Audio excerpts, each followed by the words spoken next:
pengorbanan melalui darah Tuhan Yesus. Ini sebuah perjanjian baru. Kamu dibayar lunas. Tidak dengan darah binatang. Tidak dengan emas perak. Tidak dengan apapun. Tapi dengan Tuhan, darah Tuhan Yesus yang kita terus diingatkan. Diisi betul-betul dalam pikiran dan perasaan, iman dan hidup kita. Bahwa Tuhan telah berkorban bagi kita. Jangan lupa, sebab manusia dengan mudahnya bisa melupakan apa yang sudah Tuhan kerjakan.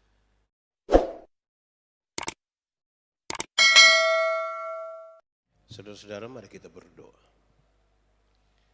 Ya Tuhan Allah, kuatkanlah dan teguhkanlah iman kami, supaya waktu malam hari ini ketika kami mau belajar dari firman Tuhan, biar ini waktu yang paling baik dan paling penting buat kami. Kami mohon Tuhan jauhkan semua penggoda pencobaan, baik di dalam kami ataupun di sekitar kami. Biarlah dalam sukacitamu kami belajar firman Tuhan. Kami rindu pada firman-Mu. Berfirmanlah bagi kami Tuhan, di dalam nama Yesus, firman yang hidup itu kami berdoa. Amin. Bapak Ibu saudara-saudara yang dikasihi dalam Tuhan. Saya pilih Injil Lukas pasal 22 ayat 16 sampai ayat yang ke-20 menjadi bahan perenungan firman untuk kita. Injil Lukas pasal 22 ayat 16 sampai ayat yang ke-20. Sebab aku berkata kepadamu, aku tidak akan memakainya lagi sampai ia beroleh kegenapannya dalam kerajaan Allah.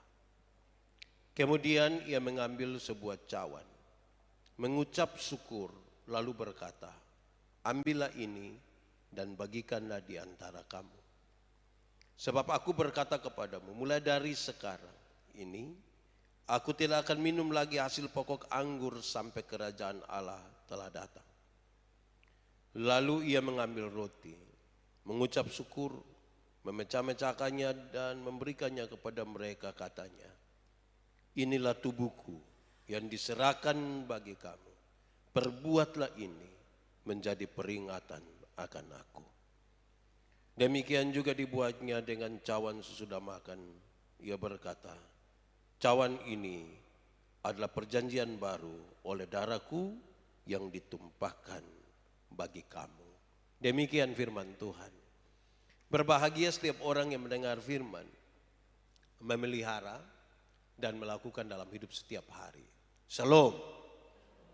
Bapak Ibu saudara-saudara, saya kira di awal kita semua memahami bahwa ini kisah tentang perjamuan Tuhan Yesus bersama-sama dengan murid-muridnya di hari terakhir dalam perjalanan dengan murid-muridnya sebelum dia sengsara dan mati.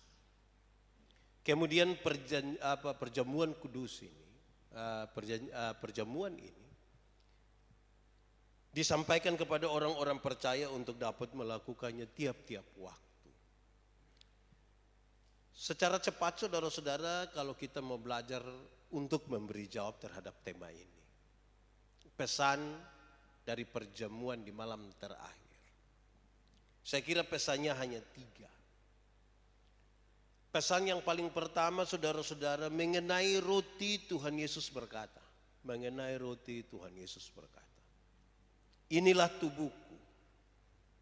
Inilah tubuhku. Dia ambil roti, terus dia bilang inilah tubuhku. Inilah yang disebutkan dengan nama sakramen. Dalam pengertian yang paling sederhana saudara, sakramen itu sesuatu yang paling biasa. Paling biasa. Dan kemudian di dalamnya orang menemukan makna yang lebih dari sekedar benda itu. Sesuatu yang biasa dilihat, biasa disentuh, biasa dikenal. Tapi dengan makna yang lebih. Supaya orang-orang dengan mata rohani dan mata iman yang kuat, dia melihat hal-hal yang lebih jauh dari itu.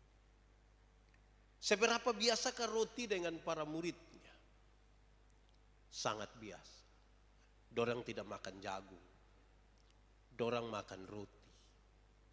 Dan setiap kali bicara tentang roti, mereka tahu betul ini biasa, ini tiap hari. Ini bagian yang tidak terlepaskan dari mereka. Inilah tubuhku.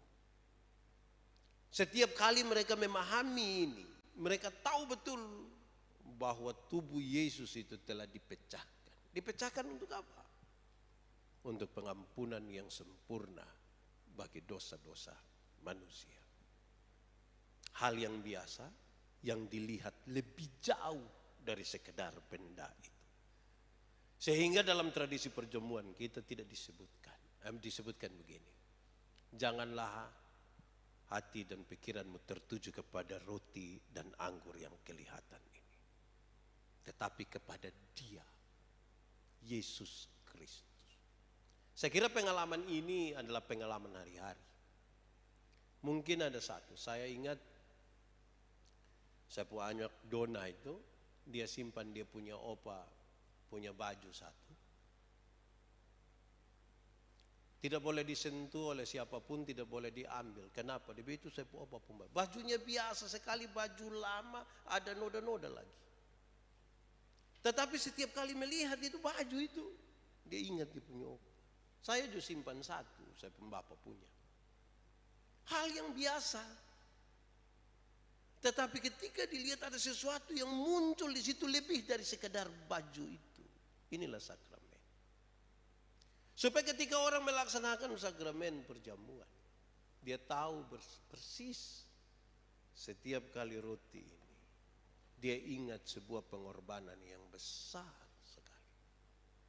Mestinya saudara, dalam pengalaman kita hari-hari, kalau kita alami yang kira-kira begitu, maka dalam perjalanan dengan Tuhan pun harus ada sesuatu yang sekiranya kalau kita lihat, kita bilang tidak, ini tidak sekedar hal ini, ada yang lebih di situ.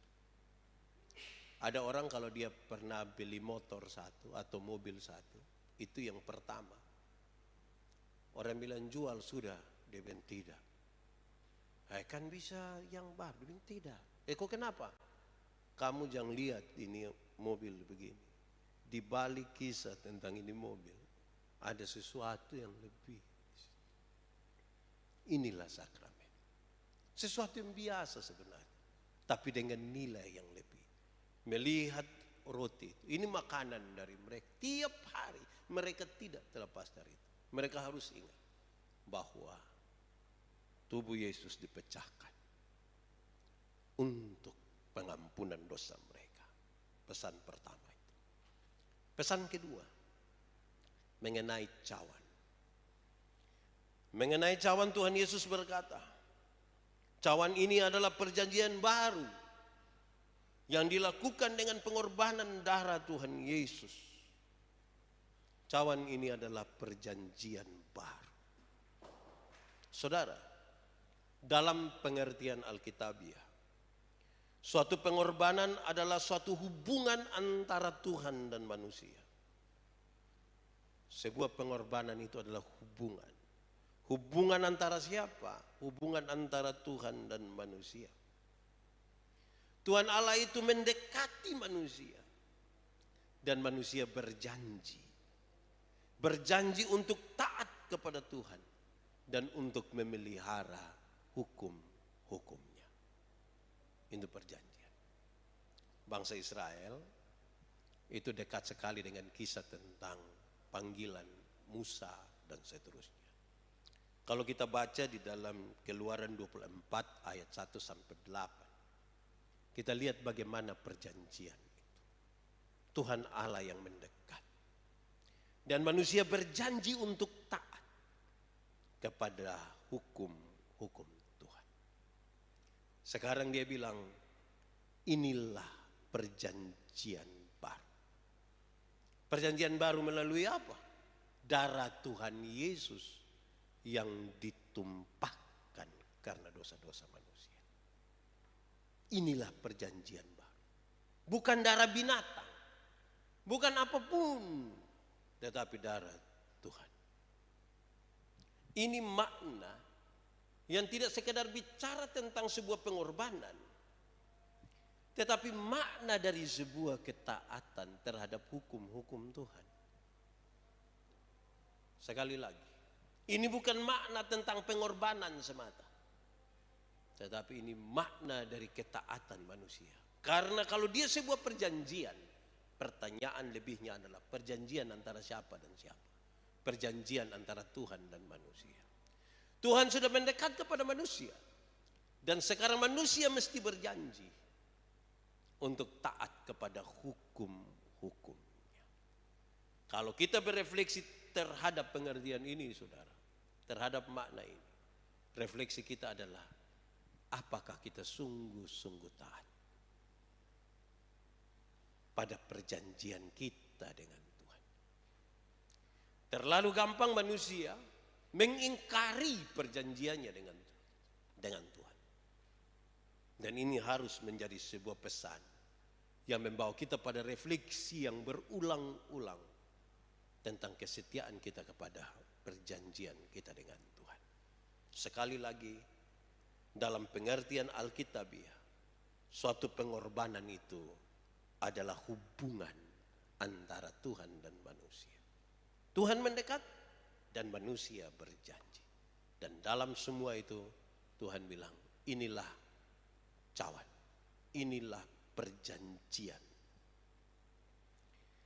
Ketiga, pesan yang terakhir di malam itu, Tuhan Yesus mengatakan, perbuatlah ini. Perbuatlah ini. Kenapa kamu harus melakukan ini? Karena dengan kamu melakukan ini, kamu akan mengingat aku, Tuhan. Dengan kamu melakukan hal ini, kamu akan mengingat aku, Tuhan.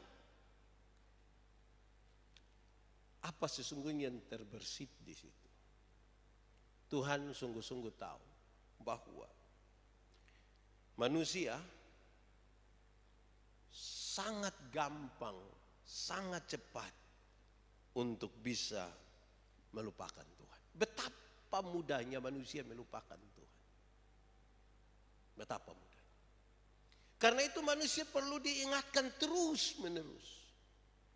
Manusia harus melakukan sesuatu terus untuk mengingat sesuatu. Perbuatlah ini sebagai peringatan akan aku. Lalu dia memecah-mecahkan roti itu dan bagi-bagikan kepada mereka. Saudara-saudara, kadang-kadang memang manusia yang melupakan Tuhan itu disebabkan oleh beberapa hal. Pertama, bisa disebabkan oleh waktu. Waktu itu bisa membuat kita lupa terhadap sesuatu. Waktu. Apalagi kalau tidak sering diingatkan kembali. Tidak sering dilakukan kembali. Oh, itu bisa bermasalah. Yang kedua, yang bisa membuat kita melupakan sesuatu adalah pilihan-pilihan lain. Ada hal-hal yang tampak, ada hal-hal yang membuat kita bisa memilih, ada hal-hal yang membuat kita bisa untuk melihat lebih jauh, orang bisa melupakan sesuatu. Karena itu pesannya adalah, perbuatlah ini. Supaya kamu mengingat Tuhan. Perbuat. Apa yang harus diperbuat tadi? Makan roti itu dan minum dari cawan. Tanda pengorbanan dan tanda perjanjian. Di dalam tanda pengorbanan dan tanda perjanjian itu sekaligus ada janji kita secara pribadi dengan Tuhan. Ini menjadi pesan. Kenapa? Dalam konteks hari itu, beberapa jam ke depan mereka akan melihat sesuatu yang luar biasa. Bagaimana Yesus yang mereka andalkan ternyata akan seperti seseorang yang tidak punya kekuatan apa-apa di hadapan mereka. Orang mungkin akan bertanya, di manakah kuasa Tuhan Yesus yang luar biasa, yang selama ini yang mati bisa dibangkitkan, yang buta dicelikan matanya, yang tuli dibuat mendengar dan lain-lain, yang sakit disembuhkan. Orang akan bertanya beberapa jam ke depan ini, tubuhnya akan hancur beberapa jam ke depan ini. Dan sebelum itu terjadi, dia kasih tahu, inilah tubuhku, inilah tubuh. Supaya melihat tubuh yang hancur itu, orang ingat sesuatu. Mereka mesti mengingat sesuatu. Tuhan berkorban. Cawan ini di pengorbanan melalui darah Tuhan Yesus. Ini sebuah perjanjian baru. Kamu dibayar lunas. Tidak dengan darah binatang. Tidak dengan emas perak. Tidak dengan apapun. Tapi dengan Tuhan, darah Tuhan Yesus yang dicurahkan, ditumpahkan bagi kami. Tetapi dalam semua itu, apa janjimu bagi Tuhan? Sekali lagi, pengorbanan itu adalah hubungan antara Tuhan dan manusia. Tuhan mendekat, berkorban, dan manusia berjanji kepadanya. Saudara, ini menjadi pesan. Supaya dalam prosesi kita di Minggu Sengsara menuju kepada perayaan Paskah, Jumat Agung dan Paskah, kita terus diingatkan, diisi betul-betul dalam pikiran dan perasaan, iman dan hidup kita, bahwa Tuhan telah berkorban bagi kita. Dia telah menjalankan sebuah perjanjian baru yang dimeteraikan oleh darah Tuhan Yesus. Dan kepada kita diberikan sesuatu yang baru dalam perjalanan hidup ini. Sampai pada kekekalan bersama dengan Tuhan Yesus di sorga. Jangan lupa, sebab manusia dengan mudahnya bisa melupakan apa yang sudah Tuhan kerjakan. Tuhan memberkati kita. Selamat merenungkan pesan di malam perjamuan itu antara Tuhan Yesus dengan murid-muridnya. Mari kita berdoa. Bapa di sorga, kami bersyukur kepadamu untuk firman di malam hari ini. Kami memahami tubuhmu telah dipecahkan bagi kami. Darahmu dicurahkan sebagai sebuah perjanjian. Engkau telah menyatakan kasih-Mu dan kami telah berjanji untuk percaya dan hidup di dalam-Mu. Kuatkanlah dan teguhkanlah iman kami.